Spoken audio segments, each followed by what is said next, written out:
Hi guys.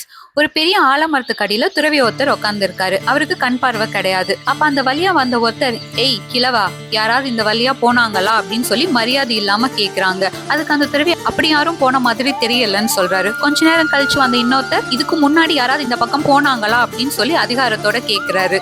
அதுக்கு அந்த துறவி, ஆமா, கொஞ்ச நேரத்துக்கு முன்னாடி இதே கேள்வியை கேட்டுட்டு ஒருத்தர் இந்த பக்கமா போனாருன்னு சொல்றாங்க. கொஞ்ச நேரம் கழிச்சு வந்த இன்னொருத்தர், ஐயா வணக்கம், இந்த வழியா இதுக்கு முன்னாடி வேற யாராவது போன மாதிரி சத்தம் கேட்டுச்சான்னு சொல்லி பணிவோட கேக்குறாரு. அதுக்கு உடனே துறவி, மன்னரே வணக்கம், இந்த வழியா முதல்ல ஒரு வீரன் போனாங்க, அடுத்ததா ஒரு அமைச்சர் போனாரு, இருவருமே நீங்க கேட்ட கேள்வியை தான் கேட்டாங்கன்னு சொல்றாரு. அப்ப உடனே மன்னருக்கு ஆச்சரியமா போச்சு. உங்களுக்கு தான் கண் பார்வையே கிடையாது, எப்படி ஃபர்ஸ்ட் போனது வீரன், அடுத்து போனது அமைச்சர், நான் மன்னன்னு நீங்க கண்டுபிடிச்சீங்கன்னு சொல்லி கேக்குறாரு. அதுக்கு துறவி சொல்றாரு, இதை தெரிஞ்சுக்கிறதுக்கு கண் பார்வை இருக்கணுங்கிற அவசியம் கிடையாது.